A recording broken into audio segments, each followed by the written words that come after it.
Oi, eu sou Carol Lima e hoje estou aqui para poder fazer uma resenha, resumo, contextualizando uma palestra da senhora Maria Eusébia Teixeira, com o que foi estudado no componente Princípios da Administração aplicados à Gestão Escolar, ministrado então pela professora Cleonice de Jesus Santos. Então, eu estarei colocando aqui algumas das minhas perspectivas em relação ao que eu fui compreendendo e anotando sobre isso e também algumas questões que estão relacionadas a conflitos e comunicação também presente, né, no ambiente escolar e como lidar com esse tipo de situação. Inicialmente, algumas das minhas anotações sobre a senhora Maria Eusébia Teixeira está muito relacionada na perspectiva do que ela fala, que a nossa atuação em si, na gestão em si, deve estar relacionada com a vivência e prática. Então, assim, de modo geral, né, ela é uma pessoa que já tem aí cerca de 30 anos de profissão e dentro dessa sua trajetória é possível contribuir de diversos formatos, em que ela já passou por diversos tipos, né, de gestão escolar e dentro dessa gestão escolar em que ela esteve, ela foi traçando o seu perfil. E quando a questionei sobre isso também, né, como que ela foi traçando o seu perfil em relação a isso, o que ela pôde observar de mudança na prática dela, enfim, ela deu como sugestão também a importância de que é preciso muito administrar ego, em que o ego, muitas vezes, a gente precisa abrir mão disso, né, para conseguir alcançar as pessoas a qual estão sendo, né, gerenciadas. Assim como é importante abrir mão, né, administrar bem esse ego, para que as relações interpessoais se baseiem em quem é essa gestão humanizada, quem são os sujeitos que estão envolvidos, assim como ter respeito também e compreensão em relação a quem é a outra pessoa e buscar um ambiente cada vez mais confortável e saudável. E outra perspectiva também é que a vivência ela está muito relacionada à prática. Nós temos que ter ideias, nós temos que ter pensamento positivo, mas isso em relação à nossa prática. E uma dessas práticas é justamente, né, a execução de um plano anual pedagógico em que auxilia esse trabalho e projetos que estão ao longo do ano nessa escola também. E que essa prática em si, administrativa, em relação à gestão escolar, ela deve ser baseada também nas leis e nos aparatos legais, como a Constituição, como a Lei de Diretrizes e Bases e demais outras leis, né, que estão aí interlaçadas nessa jornada e perspectiva educacional, ou seja, é agir perante a lei e está também auxiliando junto com essas leis e verbas para que consiga, de fato, uma gestão bem feita, bem realizada e alcançando demais objetivos. Assim como no quesito da gestão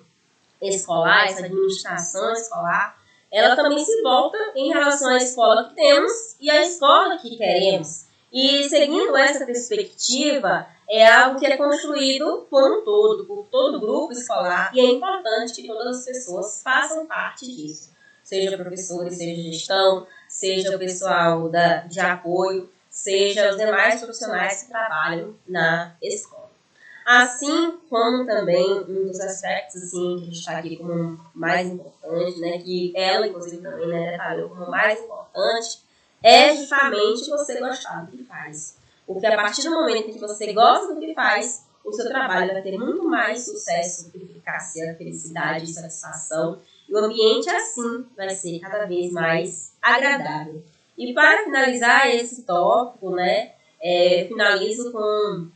o sentido de que é importante se ter a dedicação, comprometimento e responsabilidade para que esse trabalho, de fato, ele seja bem feito, tenha uma boa gestão e que as pessoas, de fato, sejam alcançadas. Principalmente os sujeitos finais desse processo educacional, que são os estudantes, né? Em que tudo isso se volta principalmente para o ensino e a aprendizagem. Também é compreender quais são, né, as instâncias governamentais que geram também parte dessa educação. A exemplo do NTA, que é o Núcleo Territorial de Educação. E aqui no território ao qual eu moro é o 27. Em relação aos aspectos que foram utilizados no componente, né, nós temos o chamado CHA, em que esse CHA ele é uma sigla para conhecimento, habilidade e atitude, em que esse profissional em que está nessa gestão é necessário que se tenha conhecimento, habilidade e atitude, para que justamente com esse conhecimento teórico desenvolva habilidades e técnicas para, enfim, conseguir aplicar e assim a gestão escolar está, de fato, né, concretizada, ter ações voltadas para pessoas, objetivos que possam estar realizando essa organização neste ambiente de trabalho.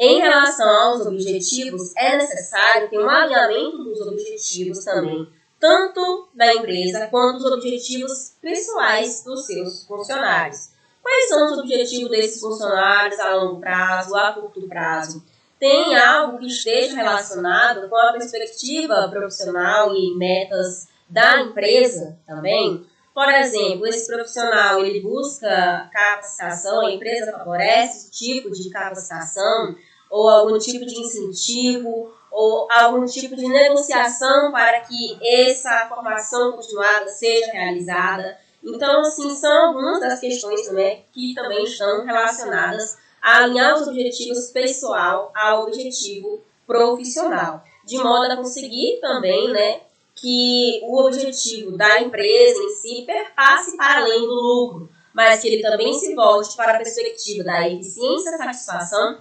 responsabilidade, dentre outras atribuições que possam estar ocorrendo. Assim como essa gestão escolar, ela precisa estar influenciada e voltada para influenciar positivamente esses profissionais para que estejam cada dia mais felizes na execução dos seus trabalhos, na execução das suas obrigações e também mais satisfeitos com o ambiente de trabalho, com as ações em que estão realizando de modo geral. E em relação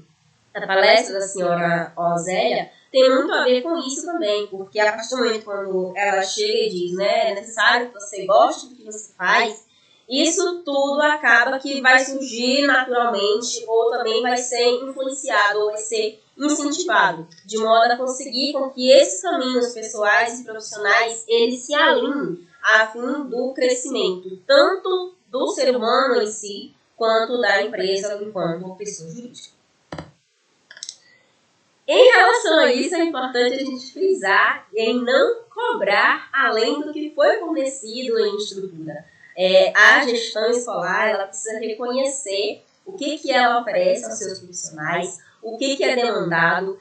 no cumprimento também dos prazos que são estabelecidos. Está sendo cumprido? Os profissionais estão cumprindo esses prazos? A empresa está cumprindo esses prazos? A empresa e o funcionário em si, eles estão em comum acordo, né? Os acordos estão sendo cumpridos, os materiais estão sendo fornecidos, ou os materiais estão sendo utilizados, os planejamentos estão sendo feitos, as metas estão sendo alinhadas. Então, tudo isso tem a ver com a organização e o planejamento, em que se volta também para o controle, mas não um controle no sentido excessivo, de pura vigilância, mas da verificação se de fato a missão, visão e valores da empresa estão alinhados em relação a isso, em que é necessário que se tenha um foco e uma direção para se onde irá seguir de fato, né? Então a empresa ela precisa ter um foco, ela precisa ter uma direção, ela precisa ter um alinhamento dos seus objetivos, um alinhamento do seu planejamento, um alinhamento do que se quer de fato, né, para a sua gestão escolar, a sua empresa, enfim. Atenção no sentido de que, contando com tudo isso até agora, é necessário, né, aqui é uma das interpretações também, né, e transcrições do que foi dito na aula, que é necessário que essa gestão, para que realize algum tipo de mudança, algum outro tipo de verificação, em que seja guiado pelos dados, e não apenas por meras opiniões, acho isso, acho aquilo, mas que se tenha um fundamento em relação a isso, no sentido de que esses dados vão materializar e fundamentar as ações e traçar novas metas para chegar, então, a novas soluções e verificar quais atitudes que estão sendo tomadas, se estão de acordo, se não estão de acordo, E essas ações, essas atitudes devem ser pensadas, né, e visualizadas pensando no futuro, não apenas no que é de imediato. Porque se a empresa que ela pretende ter sucesso a longo prazo, ela precisa pensar essas ações de agora a longo prazo, né? Pensar também no futuro e estar agindo de acordo com a lei.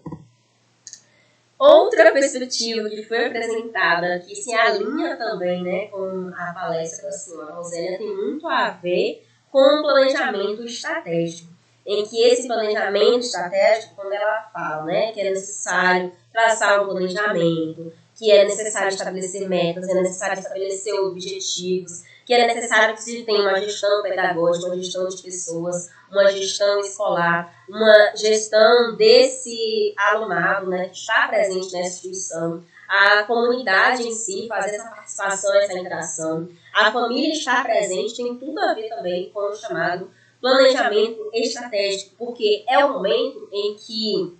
vai se organizar para delimitar e definir o que são metas, em que é necessário essa tomada de decisão. Aqui basicamente é um resumo, né? Foco, direção, em que essa missão, esses valores, onde quer chegar, por que quer chegar, por que existe, quais são as crenças que estão presentes, em que essa qualidade, ela se alinha com a realidade, em que eu preciso que essa qualidade do ensino, ela esteja adaptada à realidade e necessidade desses estudantes que estarão recebendo e fazendo parte desses processos de ensino e aprendizagem. Assim como é necessário definir também aonde que se quer chegar, aonde que essas empresas querem chegar, aonde que esse aluno, esse estudante pretende chegar, aonde que a família desse estudante quer, deseja, almeja que esse estudante consiga chegar. E isso é traçando objetivos. É com isso também que se avalia o que tem essa valorização. Qual é a valorização no meio disso tudo?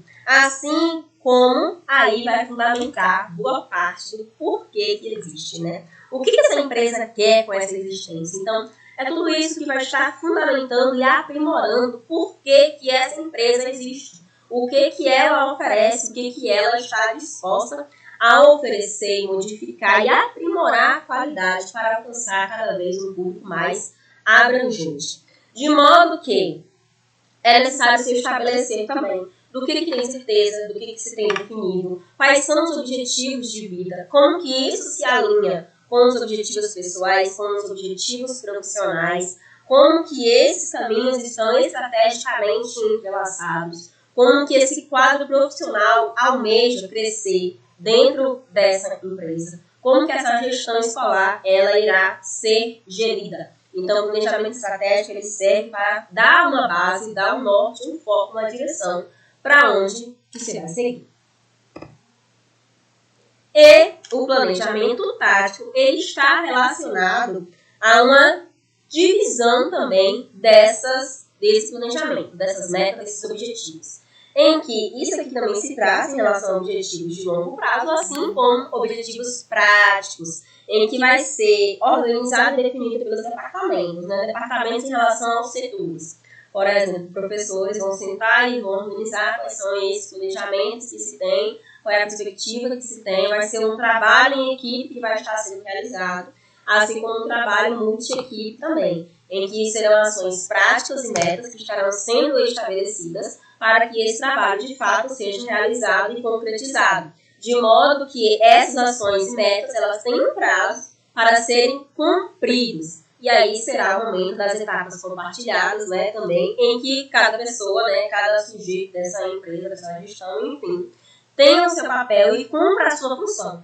para que o trabalho de fato ocorra e que essa identidade profissional, essa identidade empresarial, essa identidade dessa gestão, a administração escolar, de fato ela tem um rumo de se reconhecer de fato o que é aquela empresa, tanto em relação à sua estrutura, quanto em relação ao seu quadro de funcionários, em que assim vai estar gerando fortalecimento a sensação de pertencimento. Eu pertenço a este lugar, eu quero estar neste lugar, eu quero fazer parte dessa empresa. É nesse sentido em que vai ter o fortalecimento dessas pessoas em si. E um dos pontos mais fortes da aula que eu achei mais interessante foi justamente isso, que é o ser humano como foco. É o ser humano que ele vai estar alinhando seguindo e fortalecendo essa gestão escolar, essa prática escolar, essa prática educacional. Assim como, né, nós chegamos a uma dessas perspectivas de análise, né, chamada 5W2E, que está muito relacionado ao o que, quais são as ações e os objetivos, né, que vão estar sendo concretizados, porque é o que se objetiva em relação ao que será praticado, para quem será realizado, quem é esse público-alvo, né, para quem é esta ação que está sendo realizada, assim também como quanto, né, qual é o aspecto financeiro necessário para que essa ação ela seja realizada, assim como o prazo para essa ação ser realizada, que é o quando e onde, né, aonde que de fato será realizada. Então, tem uma perspectiva que também, né, gira em relação a esse norte do que deve ser realizado.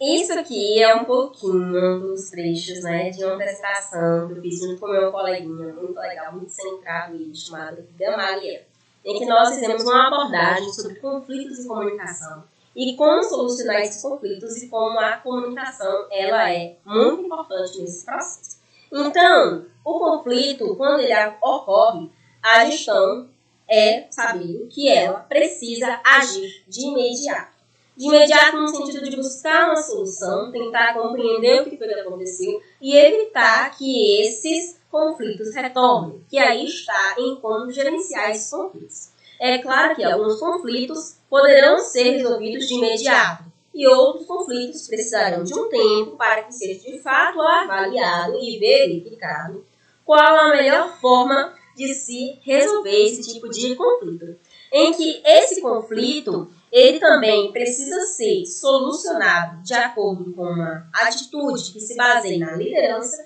a habilidade de lidar com esse tipo de situação e também uma simpatia, né, para não agir de uma maneira grosseira, arrogante,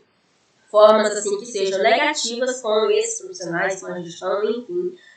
onde que esse conflito de fato aconteceu, assim como é importante identificar qual é o motivo do conflito, em que esse motivo do conflito, ele permite identificar também aonde que está a situação a ser resolvida, assim como o conflito em si, ele é uma oportunidade de observar o que não está sendo agradável e corrigir. A partir do momento em que eu identifico que não está sendo agradável, eu tenho então a possibilidade de solucionar esse tipo de situação. De modo que essa influência, essa liderança, ela precisa agir de uma forma positiva a identificar esse conflito e como solucioná-lo. E lembrando que a liderança, a habilidade de lidar com tipos de conflito diversos, é algo também que se aprende e que se desenvolve. Eu posso ter lidado com diversos tipos de conflito, mas aparece um novo conflito, eu preciso ter uma preparação, uma habilidade para lidar com isso. Então, isso também é algo que se aprende, que se desenvolve com a prática, com orientações de outras pessoas, com orientação do grupo escolar, enfim, quando for necessário. E é importante saber identificar quais as melhores formas de se lidar e resolver com o conflito, mas sempre prezando em relação ao aspecto da humanização, de manter uma postura que seja equilibrada, respeitosa e atenciosa, no sentido de ouvir também as partes, né, que estão envolvidas nesse tipo de conflito, a fim de favorecer e fomentar o clima organizacional confortável e agradável. Assim como essa comunicação em relação, ela precisa estar de uma forma franca, centralizada, focada, clara, específica, para que essa comunicação, de fato, ela ocorra e evite esse tipo de conflito, em que essa performance esteja baseada no sentido da motivação e não da depreciação ou algo pejorativo em relação a essa pessoa pessoas que estejam envolvidas nesse tipo de conflito. Existem diversos tipos de postura para se lidar com esse tipo de conflito. Ele pode ser tanto na perspectiva do poder, que está associada a uma imposição da força, resistência, enfim, que eu acredito, né, que é uma maneira um pouco incorreta de se estabelecer, porque não frisa tanto na gestão democrática, e aí eu pego um pouco da minha interpretação também, né, em relação à palestra, que é justamente isso, uma gestão democrática é o que mais vai estar favorecendo o desenvolvimento positivo desse local. Assim como existe uma outra perspectiva, que é chamada também da perspectiva da autoridade, em que essa postura de autoridade ela está baseada no reconhecimento voluntário. As pessoas reconhecem que você é uma liderança, que você faz parte dessa gestão, e que de fato vão te ver como uma autoridade que é capaz, competente e eficiente para lidar com esse tipo de situação. E temos a liderança, em que essa liderança se associa também, né, em relação ao que é a autoridade, que é justamente a capacidade de influenciar e agir positivamente para que essas pessoas busquem novas formas de lidar com essas situações. E a comunicação, ela se baseando em uma forma respeitosa, equilibrada, em que respeite esses indivíduos, escute essas partes, né, demais partes, pode sim favorecer uma gestão, uma comunicação cada vez mais equilibrada, uma cada vez mais justa e evitar que esse tipo de conflito e situação ocorram novamente. Por fim, temos outras perspectivas que é em relação à motivação, em que a motivação ela favorece para que os profissionais eles estejam cada vez mais motivados, satisfeitos em realizar os seus trabalhos, em dar um feedback também, né, em fazer uma equiparação assim que seja cada vez mais agradável de se estar e conviver nesse tipo de ambiente. Assim como é necessário também que se ocorra uma avaliação da empresa periodicamente ou quando necessário para se avaliar os pontos fortes, os pontos fracos, quais são as potencialidades, quais são as fraquezas, quais são as perspectivas relacionadas a isso, a fim de favorecer cada vez mais esse tipo de crescimento que se almeja na missão, visão, valores, enfim. E que esse clima organizacional é muito importante para que, de fato, essa cultura, esses hábitos, essa estrutura, esse manejo de como lidar com essas situações estejam cada vez mais voltados com objetivos em comum que frisem uma gestão, uma estadia saudável. E em relação ao vídeo do blog Prof, né, que é assim, um canal no YouTube,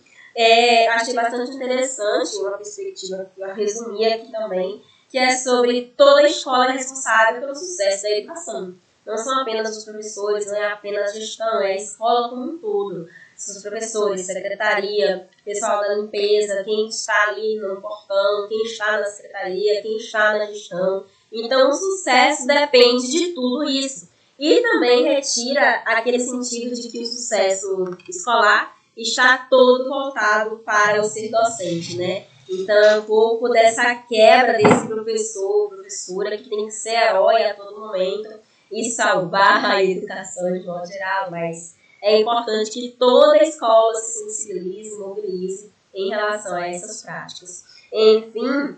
e esse sucesso profissional, esse sucesso dessa gestão, também está relacionado com a realização desses profissionais. Aí a gente volta, a partir do momento em que esse profissional ele se sente realizado no seu âmbito pessoal, ele provavelmente também vai se sentir realizado no seu âmbito profissional, desde que se favoreçam condições e aspectos para esse tipo de fortalecimento, de modo que favorecer o desenvolvimento dos talentos de cada profissional é um importante passo para que essa gestão escolar associada à administração tenha de fato um sucesso que vislumbra interligar a missão e a visão aonde se quer chegar, favorecendo essa materialidade desse trabalho escolar que é completamente coletivo. É isso, obrigada e até mais.